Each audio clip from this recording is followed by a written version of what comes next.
चलते अब हम हमारे तत्वार सूत्र सेशन की ओर, आध्यात्मिक सेशन की ओर चलेंगे, जिसमें हम चतुर्थ अध्याय का वाचन कर रहे हैं। चतुर्थ अध्याय का वाचन, ऊर्ध्वलोक की यात्रा जो आज हमने की, वहीं पे ऊर्ध्वलोक को हम आज जानने की कोशिश करेंगे। चतुर्थ अध्याय के माध्यम से मंगलाचरण। बोलिए द्वादशांग जिनवानी माता की जय जय जय।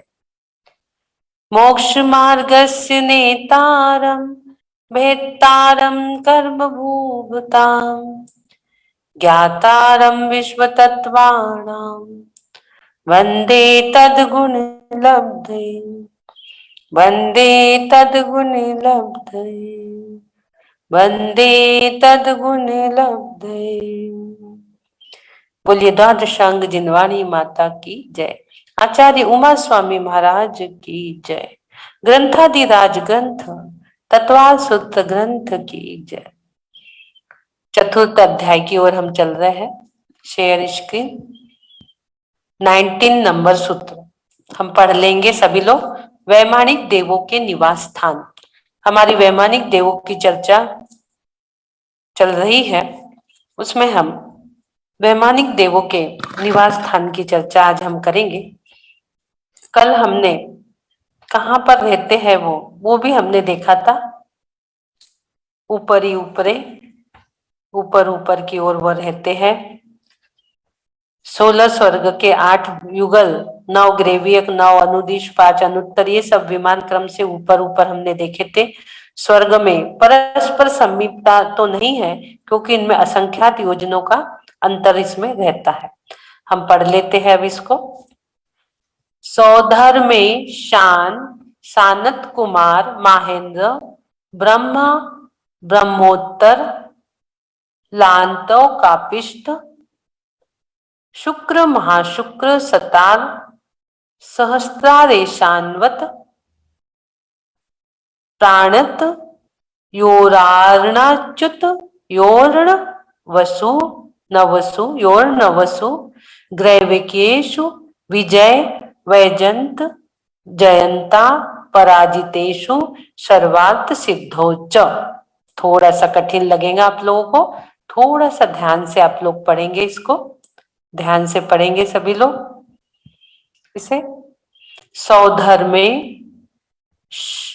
शान सानत कुमार माहेंद्र ब्रह्म ब्रह्मोत्तर लांतव कापिष्ट शुक्र महाशुक्र शतार सहस्रारेशान्वत प्राणत योरार्णा च्युत योर्णवशु ग्रैविकेशु विजय वैजंत जयंता पराजितेषु सर्वार्थ सिद्धोच्च। अब हम इसका संधि विग्रह करेंगे।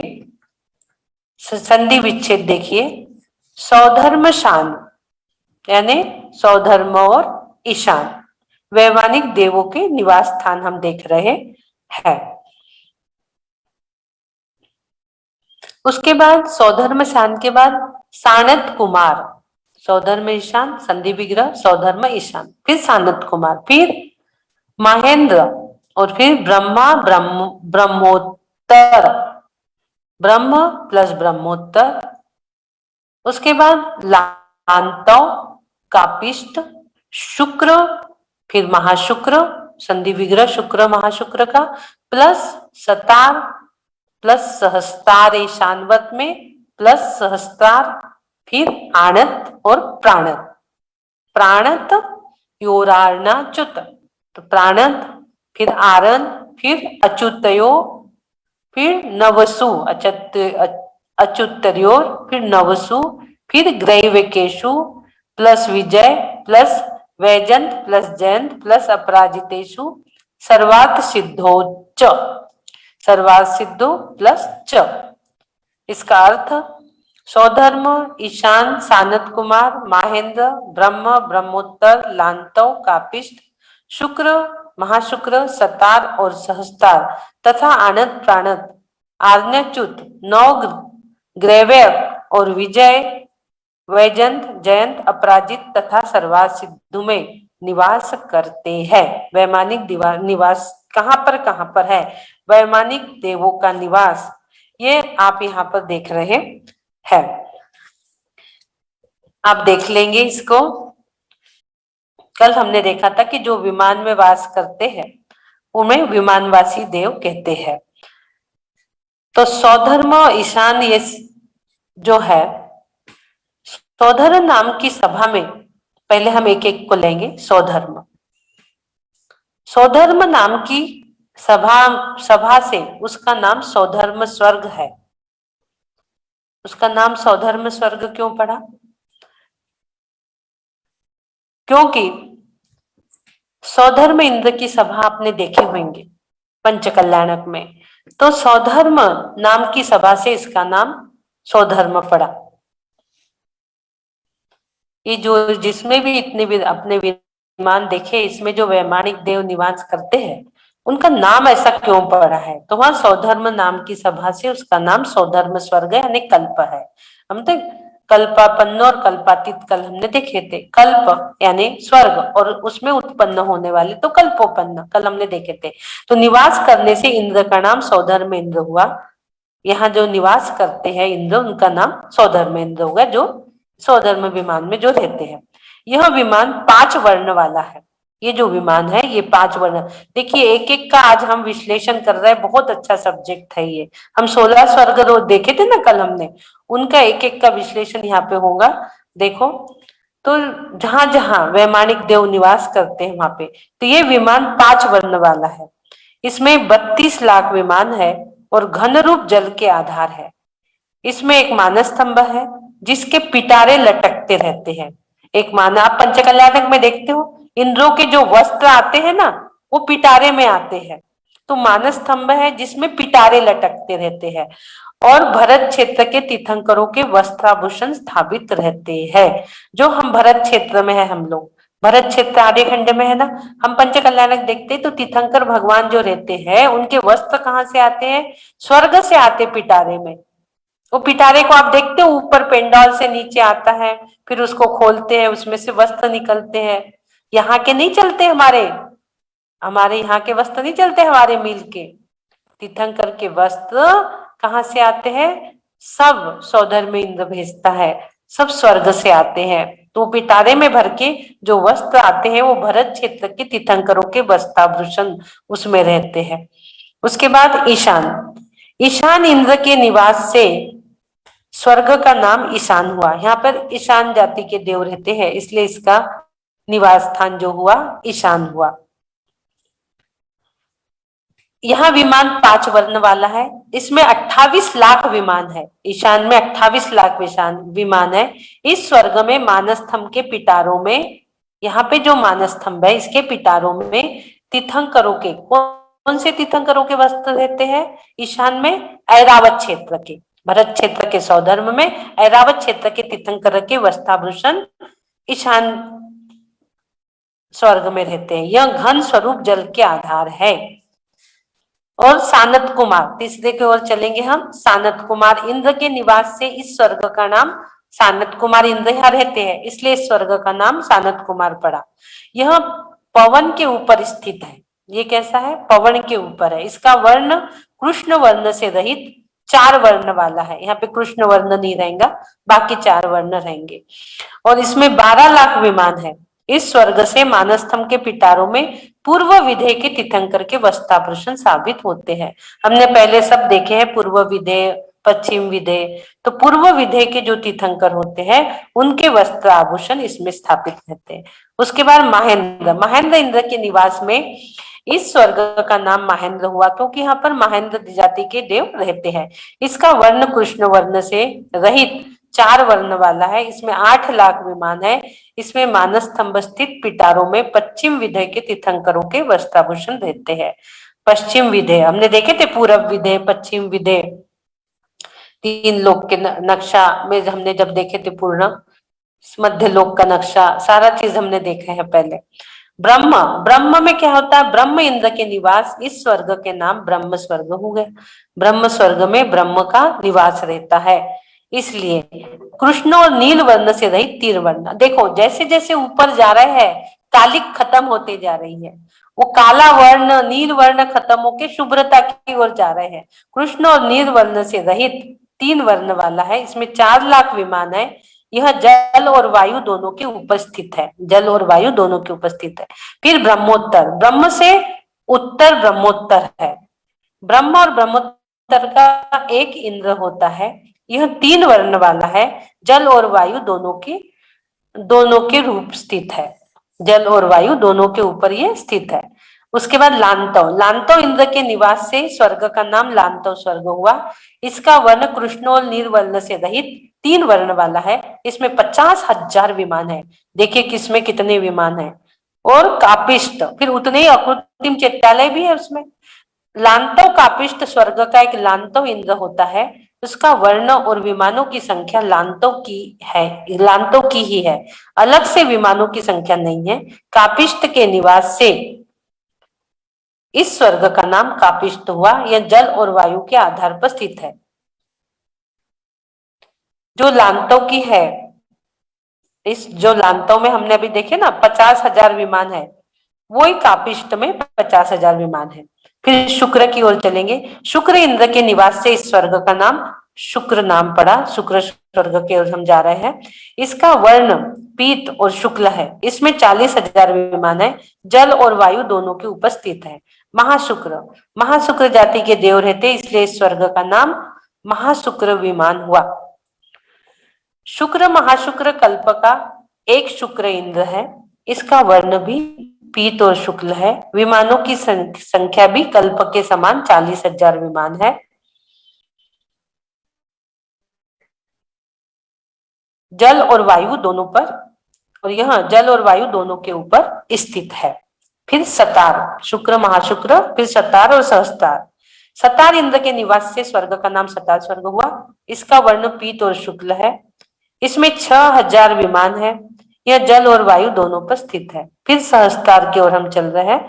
तो सहस्तार में भी इंद्र के निवास से स्वर्ग का नाम सहस्तार हुआ। स्वस्थ सहस्तार नाम के इंद्र यहाँ रहते, इसलिए इसका नाम भी सहस्तार स्वर्ग हुआ। सतार और सहस्तार कल्प का एक ही सतार इंद्र होता है। सतार और सहस्तार कल्प का एक ही इंद्र होता है। इसकी विमानों की संख्या कल्प की अपेक्षा है। विमानों का वर्ण पीत और शुक्ल है, जल और वायु दोनों के उपस्थित है। और यहाँ पर भी दोनों 40,000 विमान इनके भी है। प्राणत, प्राणत इंद्र के निवास से, प्राणत इंद्र के निवास से स्वर्ग का नाम प्राण स्वर्ग हुआ। इसके विमान का वर्ण शुक्ल है। यह शुद्ध आकाश तल में स्थित है। और आगे अच्युत इंद्र के निवास से स्वर्ग का नाम अच्युत स्वर्ग हुआ। यहाँ पे अच्युत जाति के इंद्र रहते हैं। विमानों का वर्ण शुक्ल है। विमानों का जो वर्ण है वह शुक्ल है। आनंद आदि 4 स्वर्गों में विमानों की संख्या 700 है। यह शुद्ध आकाश तल में स्थित है। यह सभी विमान रत्नों से निर्मित है। बाप रे, पूरे रत्नों से जड़ित है ये विमान। उसके बाद नवग्रह, उसके ऊपर आ गया। अब हमने ये 16 स्वर्ग देखे, कल्पोपन्न, अब कल्पातीत, जिसके ऊपर 9 अनुदिश है। 9 ग्रव्यक है, फिर 9 अनुदिश है, फिर 5 अनुत्तर है। तो 9 ग्रव्यक लोक को पुरुषाकार माना है। इस लोक पुरुष को ग्रीवा होने से ग्रव्य कहते हैं। लोक पुरुष की ग्रीवा में होने से ग्रव्यक विमान कहते हैं। इनमें रहने वाले ग्रव्यक कहलाते हैं। इनकी संख्या 9 है। 9 देखो कैसी है, मैं दिखाती हूँ आपको, मैंने पहले भी दिखाया है। यहाँ पर आप चलेंगे ऊपर, हाँ, इस चित्र के माध्यम से हम रोज समझ रहे हैं। 9 ग्रव्यक यहाँ पर जो है, ये देखो, ये 9 लाइन दिख रही है ऊपर। सब लोग हैंड डाउन कर लेंगे। हाँ, ये 9 लाइन दिख रही ग्रीन कलर में। ये 16 स्वर्ग के ऊपर 9 लाइन, ये 9 ग्रीवियक है।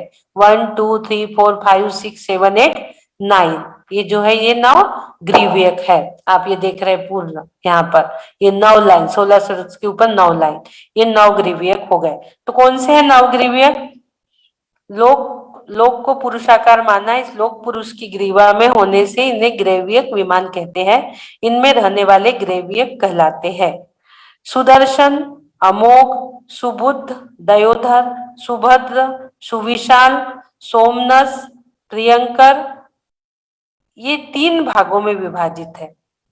अधा ग्रेवियक, मध्य ग्रेवियक, ऊर्ध ग्रेवियक, ये पूरे 9 प्रकार के ग्रेवियक, और ये 3 भागों में, अधा, मध्य और ऊर्ध, 3 भाग में बांटे गए हैं ये 9 ग्रेवियक। अब ये 9 ग्रेवियक, जो 9 लाइन आपने देखी, इसके ऊपर आप देख रहे हो एक पर्वत है, आप देख रहे हो इसके ऊपर, ये देखो, ये जो है ये थोड़ा नीचे नीचे, हाँ ये देखिए 1 2 3 4 5 6 7 8 9, 9 ग्रेवियक के ऊपर 9 अनुदिश है। आप ये देख रहे हैं 9 अनुदिश, ये 9 अनुदिश है, ये देख रहे हैं 9, आप 9 ग्रेवियक फिर 9 अनुदिश, प्रत्येक दिशा में विद्यमान होने से इनको 9 अनुदिश कहते हैं। ये 4 दिशा, 4 विदिशा और एक मध्य, ऐसे 9 दिशाओं में, इसलिए 9 अनुदिश इनको कहते हैं, इनको 9 अनुदिश कहते हैं। ये 4 दिशा में, 4 विदिशाओं में रहते हैं। प्रत्येक दिशा में इनका विमान है, प्रत्येक दिशा में विद्यमान होने से इनको 9 अनुदिश कहते हैं। अनुदिश का अर्थ प्रतिदिश, प्रत्येक दिशा में, अनुदिश का अर्थ होता है प्रतिदिश, प्रत्येक दिशा में इनका विमान है, इसलिए इन्हें अनुदिश कहते हैं। और आगे विजयादि, जो अब उसके ऊपर 5 अनुत्तर, ये 5 दिख रहे हो आपको पर्वत, 1 2 3 4 5, ध्यान रखो सिद्धशिला कहाँ है। आज हमने जो यात्रा की है ना, जो हम आज सिद्धशिला गए हैं, आज हमने आपको पहुंचाए थे 14 गुण स्थान पार करके, वो वहीं की बात चल रही है यहाँ। आप कैसे जाते, ये ऊपर सिद्धशिला है, इसमें आप ये देख रहे हो, देखो ऊपर, ये ऊपर सिद्धशिला है। आप 9 ग्रेवियक चढ़ गए, 9 अनुत्तर हो गया, अब आप 5 अनुदिश में जा रहे हैं। अब कहाँ जा रहे हो आप? 5 अनुदिश, 1 2 3 4 5, ये 5 देख रहे, ये 5 अनुदिश है। अब ये 5 अनुदिश कौन से है? हमने अभी हमने सूत्र में पढ़ा है कि 5 अनुदिश कौन से है। विजय, वैजंत, एक मिनट आपको दिखा देते, विजय, वैजंत, जयंत, अपराजित, सर्वार सिद्धि में वे निवास करते हैं। 9 ग्रेवियक और विजय, वैजंत, जयंत, अपराजित तथा सर्वार सिद्धि में निवास करते हैं। ये देखो यहाँ पर भी वैमानिक देव निवास करते हैं, इनका निवास स्थान हम देख रहे हैं। यहाँ पे भी विजयादि यानी अभ्युदय के विघ्नों के कारणों को जीत लेने से विजयादि का सार्थक नाम है। विजयादि का विजय, वैजंत, जयंत और अपराजित में रहने वाले अमिंद्र 2-3 भाव से अधिक संसार में भ्रमण नहीं करते हैं। संसार पर विजय, 2-3 भाव से ज्यादा वो संसार में भ्रमण नहीं करते। संसार पर विजय प्राप्त कर लेने से वे कर्मों द्वारा जीते नहीं जाने से इनको सार्थक नाम है। संसार में भ्रमण नहीं करते ज्यादा दिन, बस 2 भाव अवतारी रहते, 2 या 3 भाव में उन्हें मोक्ष की प्राप्ति हो जाती है। संसार पर वो विजय प्राप्त कर लेने से, वह कर्मों द्वारा जीते नहीं जाने से इनका सार्थक नाम है, इनका जो नाम है सार्थक नाम है। विजय, जयंत, अपराजित में रहने वाले। सर्वार सिद्धि, सर्व अर्थों की सिद्धि हो जाने से सर्वार सिद्धि सार्थक नाम है। जो अभ्युदय विघ्नों के कारण हो जाता है उसे विजयादिक का सार्थक नाम है। और सर्वार सिद्धि, सर्व अर्थों की सिद्धि हो जाने से सर्वार सिद्धि सार्थक नाम है। यहाँ की जघन्य और उत्कृष्ट आयु समान होती है। यहाँ के एक एक अहमिंद्र का प्रभाव विजयादि के सर्व अहमिंद्र को भी होता है। इस प्रकार से हमने 5 अनुत्तर भी देखे। अब आगे हम और दिखा रहे हैं आपको, आप आगे चलेंगे थोड़े से, बहुत अच्छी चर्चा है, सुंदर। इनके पटल और विमानों की संख्या, जो अभी हमने विमानों की पूरी संख्या आपको बताई, और इसके पटल अनुत्तर, अनुदिश, ऊर्ध्वग्रैवियक, मध्यग्रैवियक, अधोग्रैवियक, तीनों बताया भी हमने। आनत आदि 4, शतार युगल, शुक्र युगल, लावंत युगल, ब्रह्म युगल, सानत कुमार महेंद्र, सौधर्म ईशान। सबसे ज्यादा विमान सबसे ज्यादा पटल किसके हैं? सौधर्म ईशान के। ये 32 पटल आप यहाँ पर देख रहे हैं। पटल यानी विमानों की पंक्तियां। 8 अष्टम वसुधा पाने को में ये द्रव्य चढ़ाने आया हूं बोलते ना हम लोग गाते हैं।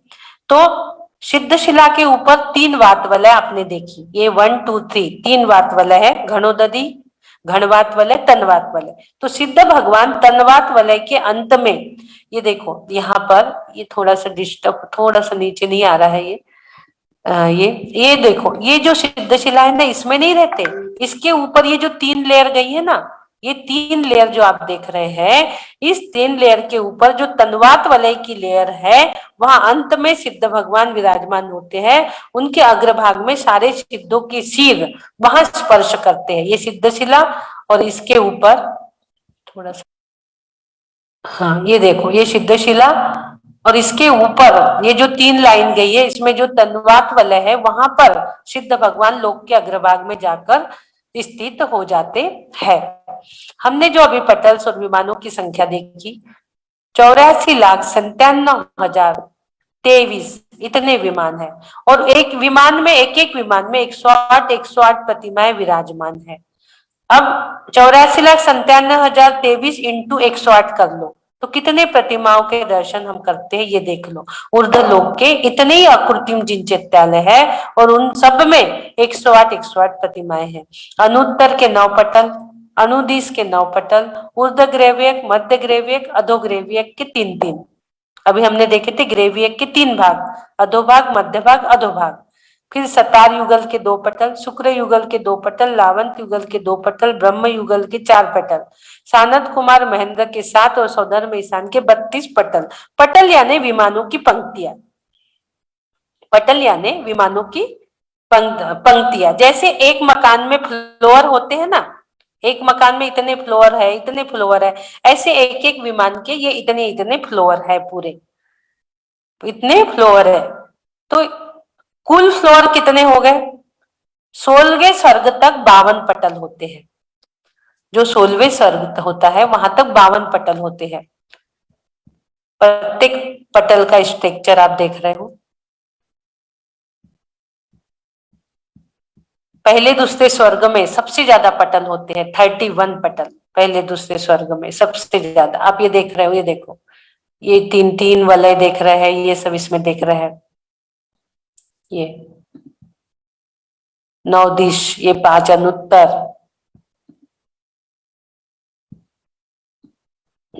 आप देख रहे हो यहाँ पर 52, 16वें स्वर्ग तक कितने पेटल हो गए? 52 पेटल हो गए। उसके बाद 9 जो अनुदिश है, 52 के बाद 9 अनुदिश के 9 पटल, तो 52 और 9 कितने हो गए? 61। कितने हो गए? 9 ग्रेवियक के 9, सॉरी 9 अनुदिश के नहीं, 52 16वें स्वर्ग तक हो गए। 16वें स्वर्ग के ऊपर के पटल, अब ये जो 16 स्वर्ग यहाँ तक आपने देखे हैं, शशि जैन हैंड रेज नीचे कर देंगे, शशि जैन हैंड डाउन कर दीजिए। 16 स्वर्ग तक 52 पेटल्स हो गए यहाँ तक। अब जो ऊपर है, इसके ऊपर 9 ग्रेवियक के जो पेटल है वो 9 पेटल है, 9 ग्रेवियक के 9 पेटल। 1 कितने हो गए अब? ये 52 + 9 61।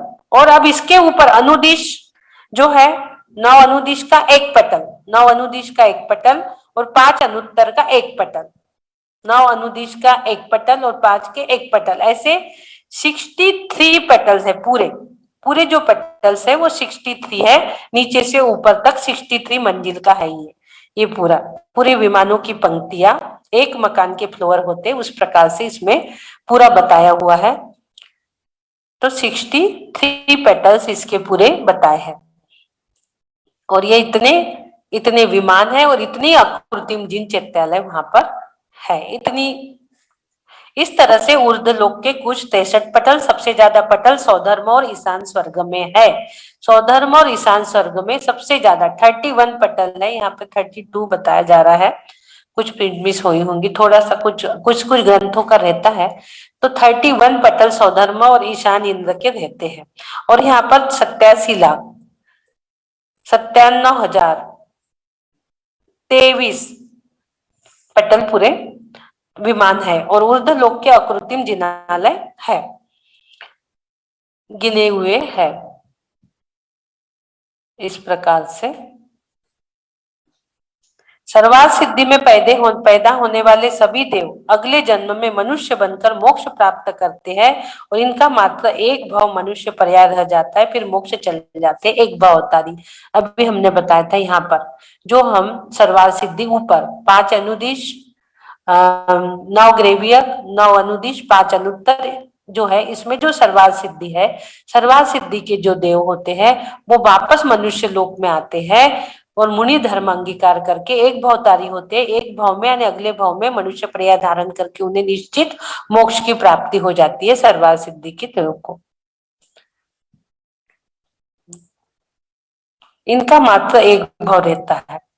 जैसे सौधर्म इंद्र, उनकी सची नाम की इंद्रानी, जैसे सौधर्म इंद्र है, हमने कल बताए थे कि सची दृष्टि बनाओ। सची इंद्रानी जो रहती है वो भगवान को देखने जाती है और उसको सम्यक दर्शन की प्राप्ति हो जाती, तुरंत मात्र भगवान को निहारने से निहारती रहती है, उसकी सच्ची दृष्टि हो जाती है, द्रव्य दृष्टि। और वो एक भाव अवतारी, बस इंद्र से पहले, सौधर्म इंद्र से पहले सची मोक्ष को चल जाती है, भगवान को देख के जो उसको सम्यक दर्शन की प्राप्ति होती है, सची नाम की इंद्रानी। और लोकपाल सारे और दक्षिणेंद्र, सभी सर्वार्थ सिद्धि के देव, सारे लोकांतिक देव इतने महान होते हैं कि अगले भाव में मनुष्य बनेंगे और नियम से वो मोक्ष जाएंगे, मनुष्य बन के मुनिव्रत अंगीकार करेंगे और मोक्ष को जाएंगे। अब प्रश्न उठता है कि ये ऊपर ऊपर जो वैमानिक देव रहते हैं, इनमें किन किन बातों की अधिकता पाई जाती है, तो अगले सूत्र में हम देखेंगे, अगले सूत्र को हम बाद में देखेंगे। जो है ये वैमानिक देवों में उत्तरोत्तर अधिकता, किन बातों की अधिकता रहती है, हम ये बाद में देखेंगे।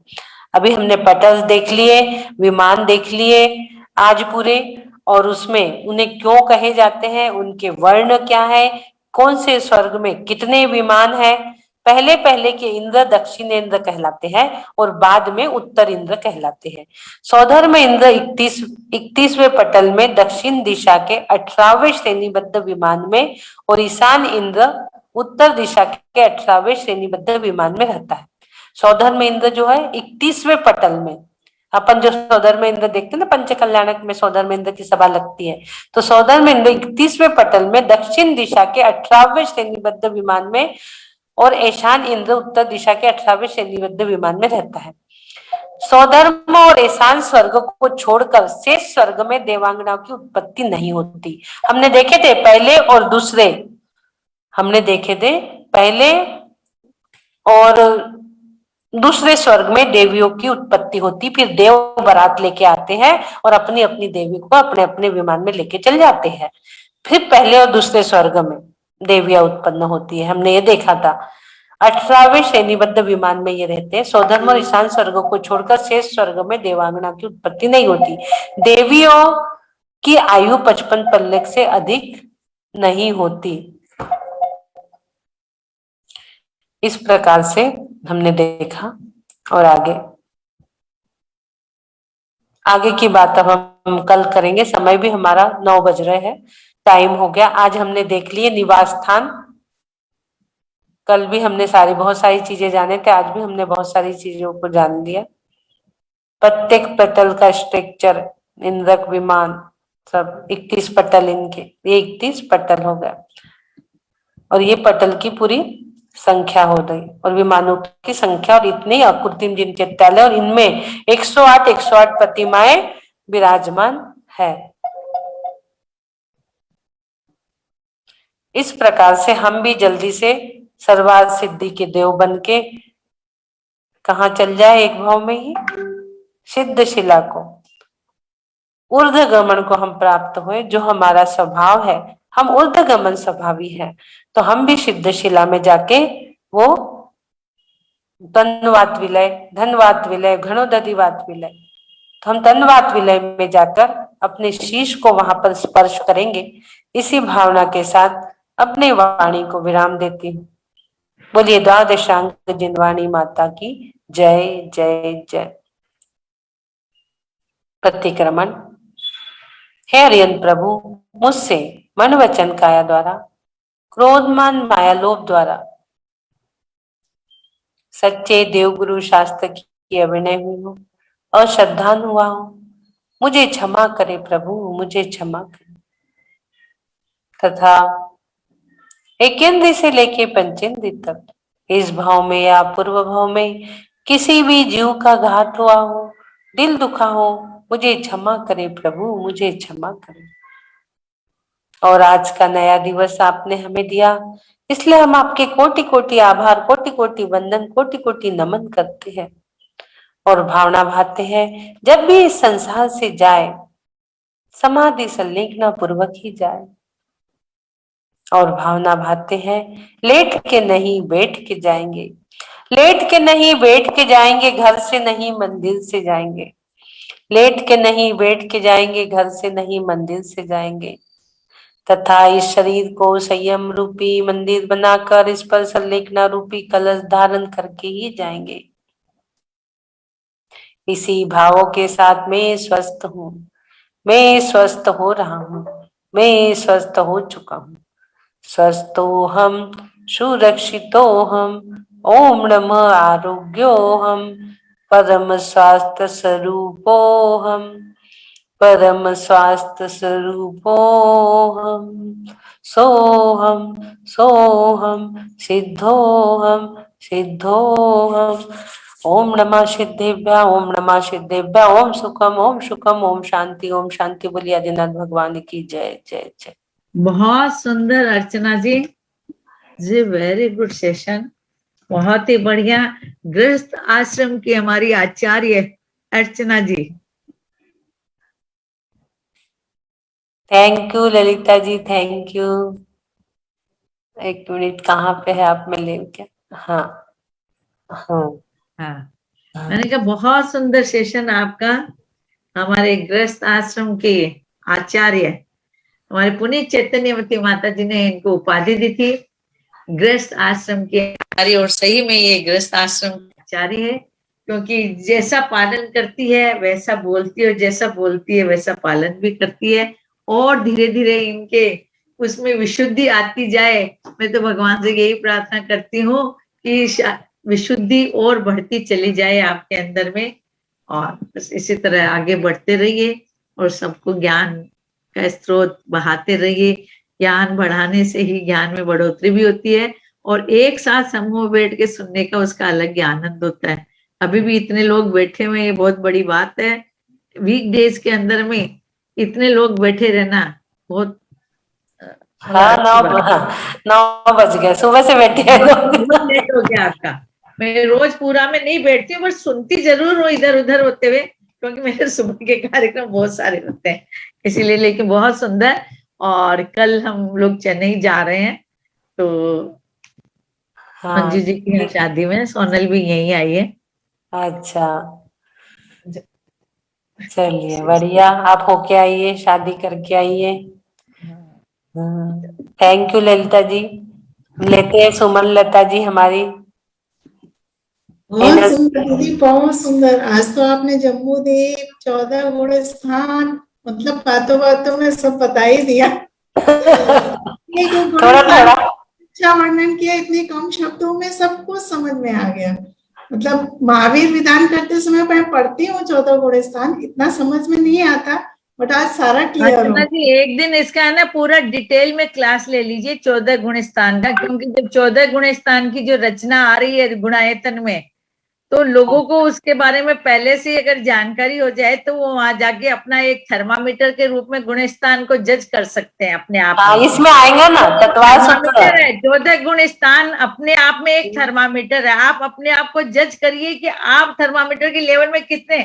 बुखार में हमको नीचे उतारना रहता था, और इस गुण स्थान में उसको ऊपर उठाना होता है, तो देख लीजिए।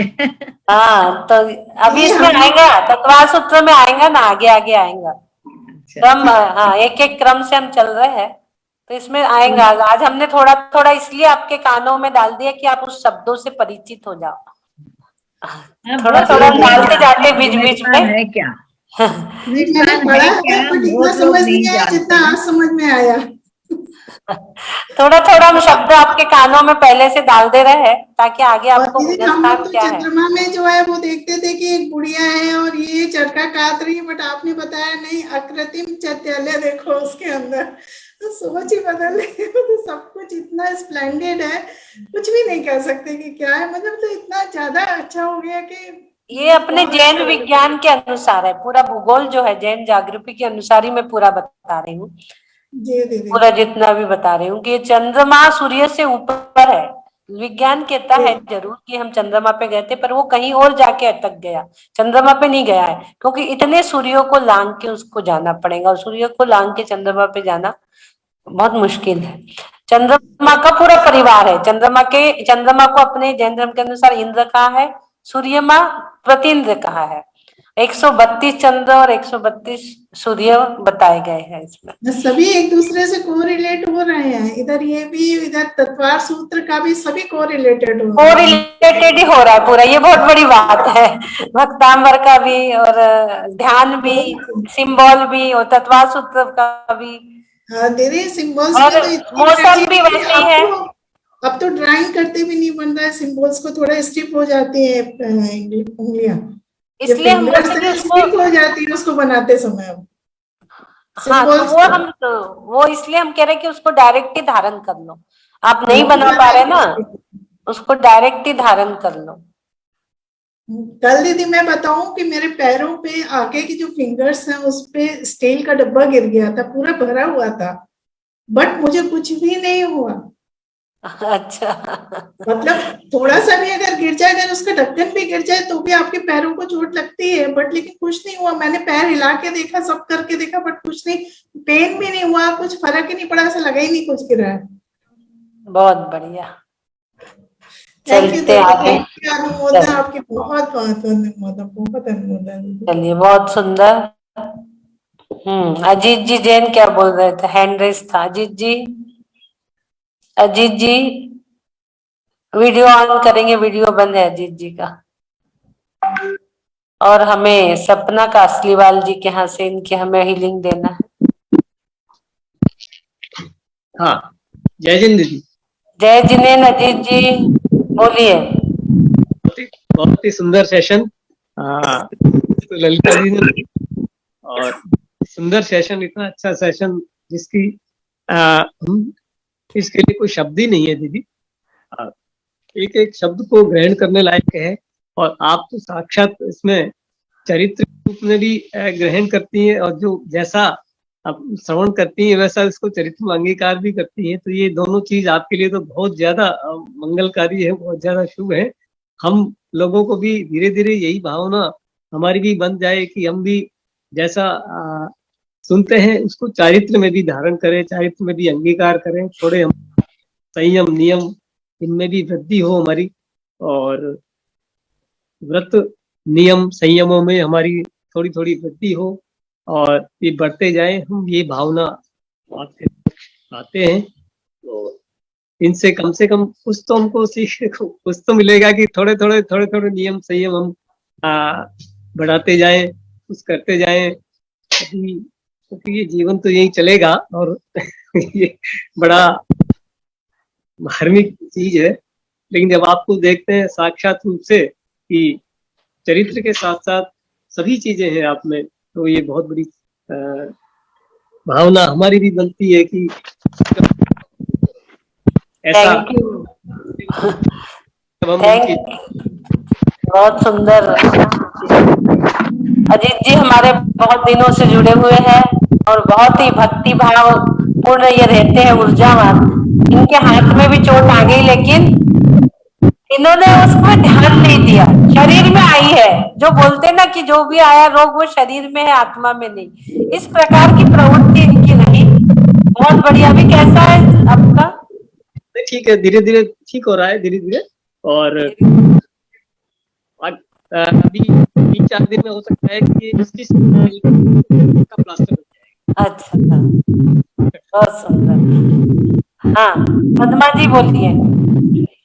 जी, आपको इतना इतना इतना धन्यवाद है, इतने ज्ञान के लिए, इतने अच्छे मेडिटेशन के लिए, इतने अच्छे ध्यान के लिए, इतनी अच्छी ऊर्जाएं देने के लिए, सबके लिए। कहाँ वह अष्टम वसुधा में पहुंचा दिया, सारे मतलब 7 राजू पार करके, और बिल्कुल सिद्धालय में पहुंचा दिया आपने।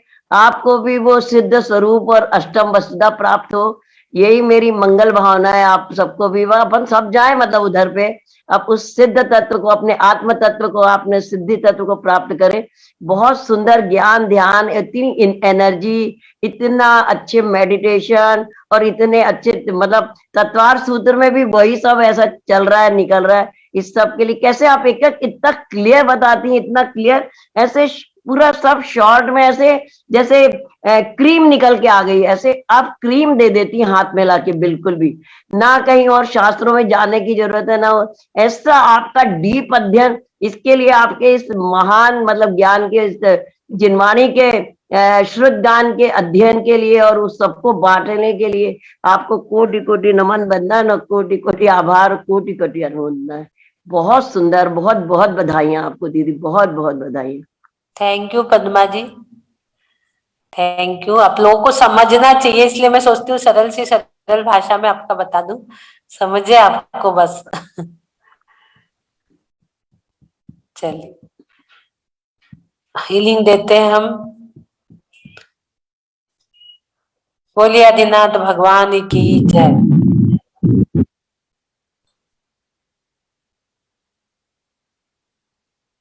ओम आदिनाथाय नमः, ओम आदिनाथाय नमः, ओम आदिनाथाय नमः, ओम आदिनाथाय नमः, ओम आदिनाथाय नमः, ओम आदिनाथाय नमः, ओम आदिनाथाय नमः, ओम आदिनाथाय नमः। अ लिख लेंगे नाभि स्थान पर। जिन्हें जहां प्रॉब्लम है वहां अ लिख लीजिए। जिन्हें खांसी, सर्दी, बुखार, बुखार वाले पेट पे लिख लीजिए, सर्दी खांसी वाले गले पे अ लिख लेंगे। हाथ में दिक्कत है तो हाथ पे अ लिख लीजिए। कमर में जिसे दिक्कत है वो नाभि पर अ लिख लेंगे। अ का उद्घोष अब हम करेंगे श्वासों के माध्यम से, ब्रीदिंग टेक्निक के साथ। जहां आपको दर्द है वहां तक अ को लेके जाइए। एक लाल निशान पाड़ लीजिए आप। जहां दर्द है वहां पर लाल कलर का, रेड कलर का एक निशान आपने गोलाकार बना लीजिए कि इस गोल में आपको तकलीफ है। जैसे जैसे हम ऊर्जा देंगे वैसे वैसे वो लाल कलर ब्लू कलर में रूपांतरित होते दिखेगा। यानी धीरे धीरे आप उस ऊर्जा के माध्यम से उस दुख को अपने शरीर से बाहर जाते हुए देखेंगे, लाल कलर को। और ब्लू कलर की ऊर्जा से वो जो आपके गैप है, सिर्फ डिस्क में प्रॉब्लम है, हाथों में प्रॉब्लम है, वो भर रही है, भर रही है। वो प्रॉब्लम जो है वो दूर हो रही है और वो ऊर्जा से भर रहा है। वो स्थान ब्लू कलर का हो रहा है, पहले रेड कलर फिर वो ब्लू में रूपांतरित हो रहा है। इस प्रकार के विचार मन में लाइए और वो शरीर से बाहर जा रहा है।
ओम ओम ओम ओम ओम ओम ओम ओम। ऊर्जा को महसूस करेंगे। रेड कलर धीरे धीरे ब्लू में परिवर्तित। आपका दर्द बाहर जा रहा है। गुरु की आज्ञा से आप अ का स्मरण कर रहे हैं आदि प्रभु का। धीरे धीरे दर्द आपके शरीर से बाहर बाहर बाहर जा रहा है। आप स्वस्थ हो रहे हैं। अ अ अ अ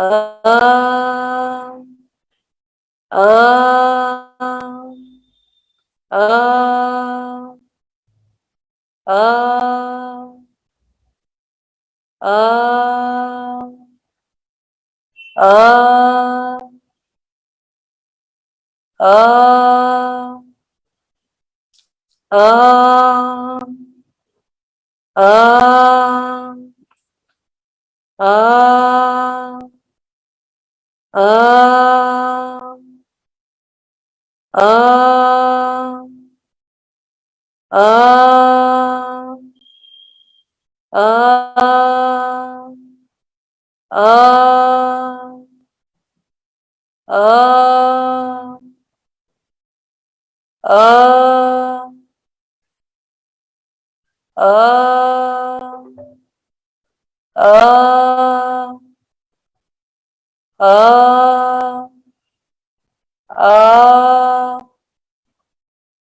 उद्भूत भीषण जलोदर भार भुग्ना शोचाम्लशामुपगताश्रुत जीविताशा तत्पाद पंकज रजो प्रत्यदिग्ध देहा मत्या भवन्ति मकर ध्वज तुल्य रूपम्।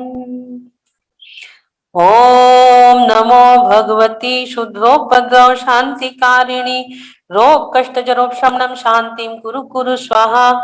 ओम ह्रीं भगवते भय भीषण हराय नमः। ओम ह्रीं रम नमो अखिल मानसानम झुम झुम नमः स्वाहा। संपूर्ण मंडल शशांक कला कलाप शुभ्रा गुणास्ति भुवनम तव लंघयन्ति ये संस्थितास्ति जगदीश्वर नाथमेकं कस्तान् निवारयति संचरितो यथेष्टम्। ओम भगवते कैवल्य ज्योतिषे नमः स्वाहा। ओम ह्रीं रं नमो व्यूलमलिनं झोम झोम नमः स्वाहा। स्वस्थोऽहं सुरक्षितोऽहम्। ओम नमो आरोग्योऽहं परम स्वास्थ्य स्वरूपोऽहम् परम स्वास्थ्य स्वरूपोऽहम्। बोलिए आदिनाथ भगवान की जय जय जय जय जय जिनेन्द्र। हाँ अभी अब थोड़ा सा हलचल करूंगा तो थोड़ा सा महसूस होगा मुझे। हाँ जब चलोगे तो आपको पता चलेगा कि कितना कम हुआ है। ठीक है ना, ठीक है। ठीक जय जिनेन्द्र, बहुत बहुत धन्यवाद आपका। बहुत बहुत सपना को देना नहीं था बोलने। सपना को एक्चुअली हीलिंग देना नहीं था, इसलिए मैं बोला आपसे लूंगा करके। अच्छा चलो बहुत बढ़िया। है कि मेरे लिए मतलब आपसे मुझे हीलिंग लेने का मौका मिला। ये मेरा सौभाग्य है। प्रभु का आशीर्वाद है कि शायद उसको बहुत जल्दी ठीक होना है, इसलिए आपके आशीर्वाद से ठीक होगा, इसलिए आपके पास मुझे भेजा प्रभु ने। बहुत बहुत धन्यवाद, बहुत बहुत धन्यवाद, बहुत बहुत आभार आपका। जय जिनेन्द्र, जय जिनेन्द्र, जय जिनेन्द्र, जय जिनेन्द्र जी। जय जिनेन्द्र। अजीत जी एक नंबर है, हेमा जी ये लिख लीजिए। हाँ। एक ग्रुप में जोड़ देना, ये किसी का है ना इसमें चैट बॉक्स में। काइंडली ऐड द ग्रुप नवीन चंद गुप्ता, नहीं चूपा, नवीन चंद चूपा, दिल्ली से ही है ये। 98108108 369 ठीक है। नवीन चंद चूपा दिल्ली, इनको जोड़ दीजिए, इनका मैसेज आया है। कोई भी ग्रुप में, कोई भी ग्रुप में। नवीन चंद, नवीन जैन अभी जोड़ देंगे। हाँ। चौपा। हाँ दीदी, इनको भी आंख में दर्द मिटा नहीं है। किनको? हेमा जी को? हाँ 2 महीने होने को हो गए, लेकिन अभी बस चल क्या रहा हो है। गया? आँख का वो जो कैटरैक्ट का ऑपरेशन कराया था, हाँ तो 2 महीने हो गए हैं, लेकिन अभी मेरे को ज्यादा ठीक नहीं है। वो ई लिख लिया करो उस पे, ई। अच्छा। हाँ, और ई की माला दो, ठीक हो जाएगा वो। दोनों हाथों से ई लिखो, ई लिखते से आपको ठीक लगेगा। जी। दोनों ई लिखो, छोटे बड़े दोनों आंखों पे लिखो, और ई उंगली से लिखना है ई, और ई की एक माला दे दो, बस ठीक हो जाएंगे। ठीक। Thank you. हाँ, एक सपना कासलीवाल का भी नंबर आ गया है इसमें, उसको भी किसी ऐड कर दो किसी ग्रुप में। सपना कासलीवाल चैट बॉक्स में है, सपना कासलीवाल। 9399 69 172 91। शिप्रा लुहाड़िया छिंदवाड़ा, शिप्रा लुहाड़िया है, सपना ने डाला है। शिप्रा लुहाड़िया छिंदवाड़ा है। हाँ, शिप्रा लुहाड़िया, इनको जोड़ दीजिए। चलिए, बोलिए देवादिदेव आदिनाथ भगवान की जय जय जय।